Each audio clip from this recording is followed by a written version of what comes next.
Voltamos com o nosso JTV para repercutir uma notícia muito importante que faz a gente ser muito grato e ter muito orgulho do nosso produtor e da nossa produtora. Porque os espumantes brasileiros continuam ganhando o planeta. Os nossos produtores começaram 2025 conquistando destaque em um dos mais prestigiados concursos internacionais, o Vinalies, que acontece todos os anos em Cannes, na França.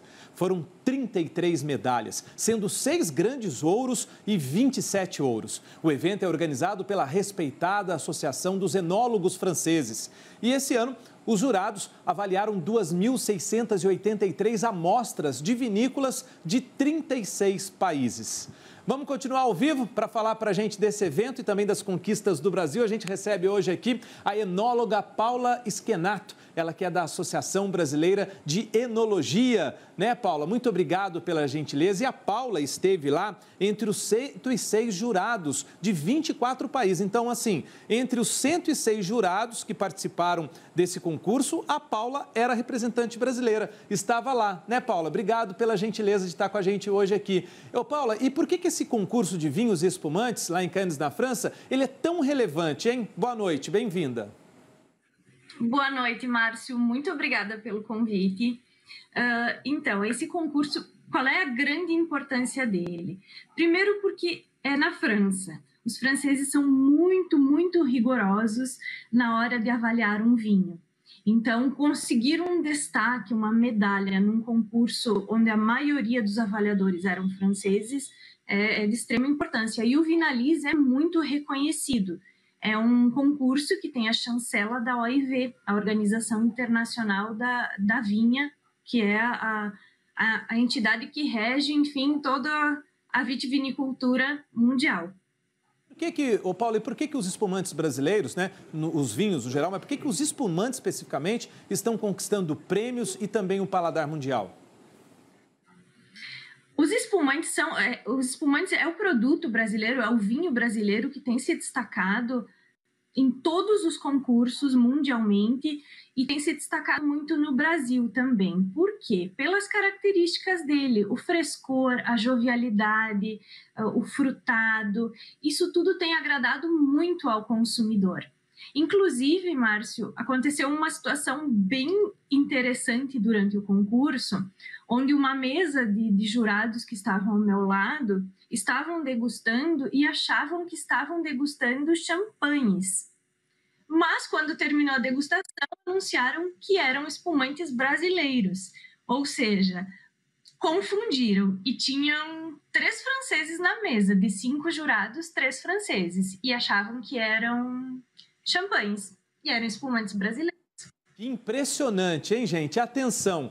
Os jurados franceses, enólogos, especialistas confundiram o nosso espumante com o champanhe deles, entendeu? Bom, sim, eu espero que eles tenham nesse nível. Pois é, olha só, assim, o nosso foi tão melhor, tão bom, que ganhou de vários outros lá e ganhou várias medalhas, né? Mas o que é importante disso? O importante é a referência, né? Ou seja, champanhe que tem a referência do grande espumante, né? Por causa do seu terroir, de uma série de coisas, né? E a gente acaba chegando próximo dele também. Mas, Paulo, quero te convidar e convidar quem está nos acompanhando aqui para assistir uma reportagem que nós fizemos, porque você está aí no Rio Grande do Sul, está falando direto da Serra, não é isso? Você está na Serra?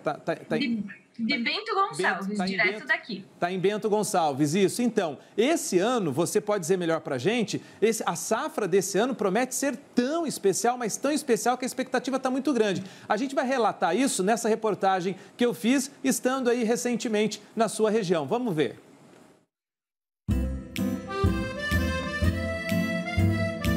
Milhares de borbulhas em uma taça. Elas seduzem os olhares enquanto sobem à superfície para estourarem. Essa característica é chamada de perlage e é um indicativo de que o espumante é de qualidade. A gente raramente toma espumante sozinho, sempre em grupo, então eu acho que me leva para um lugar que eu adoro estar, que é sempre reunido com amigos ou com a minha esposa, minha família. Dessas parreiras em Farroupilha saiu o 5º melhor espumante do mundo. Pablo Perini, diretor da vinícola, conta que a uva usada no 5º melhor espumante do mundo é a Moscatel, uma variedade icônica que chegou junto com a imigração italiana e que fez de Farroupilha a maior produtora de moscatéis. Dulçor com perfeito equilíbrio em relação à acidez, querendo essa bebida que é fácil de tomar, é tropical, é jovial. E foi exatamente o espumante de Moscatel que conquistou o carioca Saulo. A gente provou bem docinho, bem levinho e já com notas mais suaves e tudo. Então a gente viu que a gente podia, né, entrar devagar nesse mundo dos vinhos e tudo. O reconhecimento internacional é um dos responsáveis pela divulgação do espumante brasileiro. E essa medalha aqui consagrou o nosso Moscatel junto à crítica mundial especializada em vinhos. Pegar um grau de maturação exato de açúcar e de acidez. E o Brasil é o país dos espumantes. Quem diz isso é Philippe Mevel, que veio do país da Champagne há 35 anos para fazer vinhos aqui no nosso país. Ele tem um frutado, ele tem leveza e ele fecha 100% com o clima tropical. É uma bebida extremamente agradável, refrescante de se tomar. E essa é a maior produtora de espumantes do Brasil. Mais de 90% dos espumantes brasileiros que chegam nos Estados Unidos, por exemplo, saem daqui. Daqui, em 2024, saíram milhões de garrafas de espumantes para o exterior. Os vinhos já chegaram em 32 países. E tem espumante para todo o paladar. Eles se diferem pelo chamado teor de açúcar residual. O Nature tem no máximo 3 gramas por litro. O Extra Brut não pode passar de 8 gramas. O Brut, entre 8 e 15. O Sec, ou seco, de 15 a 20. O Demi-Sec, meio doce ou meio seco, varia entre 20 e 60 gramas. E o doce, de 60 a 80 gramas de açúcar por litro. Detalhe, açúcar da própria fruta. Então, pegando um espumante que é a cara do Brasil, Moscatel. Esse espumante com residual de açúcar, frescor, muito complexo em aromas, não se encontra em outro lugar. E há uma expectativa para os espumantes que vão ser feitos com a produção da safra 2024-25. Quem trabalha aqui no campo sabe muito bem por que essa expectativa é grande. Em especial no mês de janeiro, essa oscilação frio à noite e calor durante o dia é o top do clima que a gente precisa para que nossos vinhos e espumantes venham com uma qualidade excelente. Gisele deixou de ser professora para ganhar a vida produzindo uvas ao lado do filho Patrick e do pai Rui. Eu fico animado, contente, porque senão quem toca para frente? Tem que ter vontade de trabalhar mesmo de manhã à noite. É o que a Gisele faz. Ela leva toda a produção da família para a cooperativa. O carro-chefe desse grupo é o suco de uva. Mas, diante da fama e da procura do espumante brasileiro, a direção quer nos próximos anos aumentar a produção desse vinho de 3% para 20% de tudo que sai daqui. É que o espumante é a grande vocação brasileira. De fato, é a bebida que congrega, que agrega, que alegra. É a bebida que tem a tropicalidade que representa o Brasil.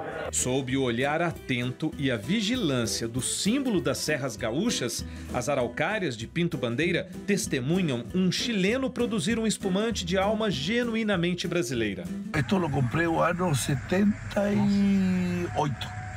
Ele chegou no Brasil há quase 50 anos e encontrou nessa região o melhor solo para produzir espumantes no mesmo método usado em Champagne, na França. A primeira produção foi de 400 garrafas. 4 décadas depois, saem daqui quase 4.000 garrafas todo ano.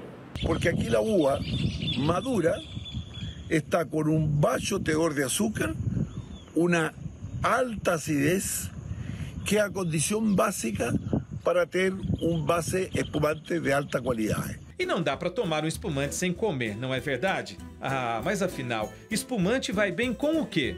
A resposta é com o chefe Rodrigo Belora, especialista em cozinha de natureza. O espumante combina com a grande maioria dos pratos, né? Espumante combina com churrasco, espumante combina com galinhada, espumante combina com pão de queijo, espumante combina com queijo, com presunto, com até mesmo com sobremesa. porque ele tem essa facilidade de limpar o nosso paladar para a gente continuar comendo. E viva o espumante brasileiro!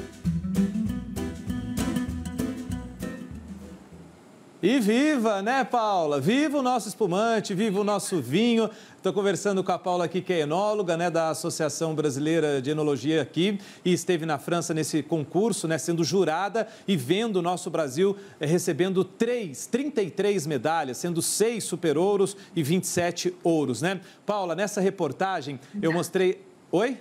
Desculpa, é isso, né? Exato. Nessa reportagem, eu mostrei a Gisele, uma das produtoras de uva, né? Que fornecem a matéria-prima para as vinícolas, né? Para as cooperativas. E aí, ao retratar a história... Pode voltar, Cesário. Ao retratar a história da Gisele e também do pai e do filho dela, eu quero retratar e agradecer e abraçar todos os produtores e produtoras de uva do nosso país, especialmente do Rio Grande do Sul, onde a gente teve, viu? Parabéns! E é exatamente isso que eu quero te perguntar. Você, como enóloga, né, uma profissional, né, de dentro do laboratório, vamos dizer assim, de dentro da vinícola, né? Como é que é essa relação dos enólogos aí com os produtores, hein, Paula? Conta para mim. Com os produtores do campo, né?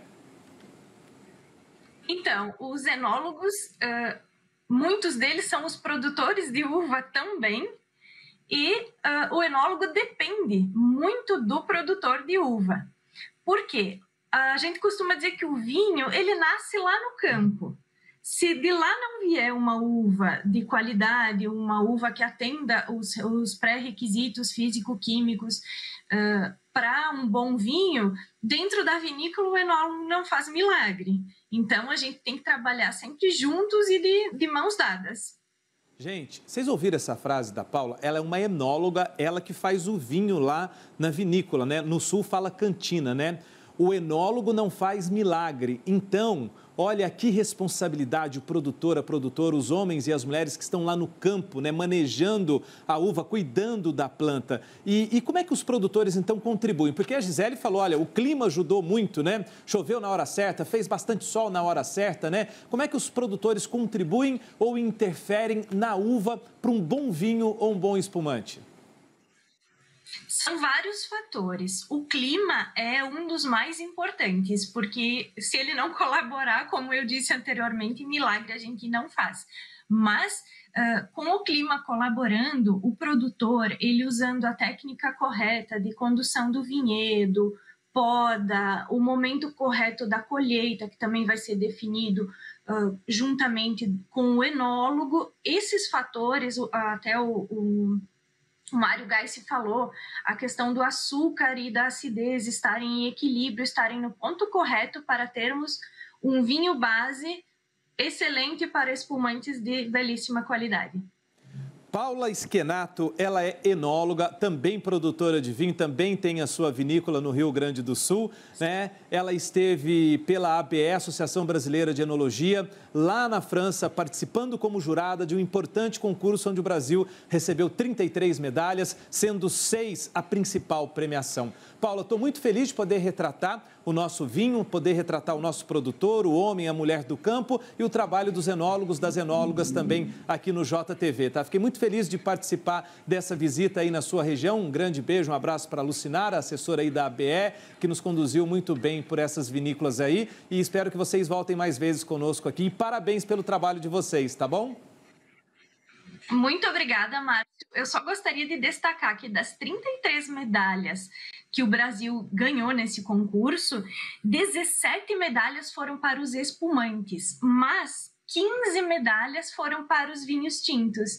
Então, vamos olhar para o vinho tinto também, que tem muita coisa de qualidade aí para o consumidor brasileiro. Tenha dúvida, foi o que a gente retratou ontem aqui do vinho tinto. Lembrando que não é só vinho e espumante do Rio Grande do Sul. Parabéns ao Cerrado, parabéns ao Distrito Federal, Goiás, que teve premiação também. A gente vai tentar falar isso em um outro momento também. Obrigado, Paulo, um beijo, viu? Um beijo para todos do Sul aí.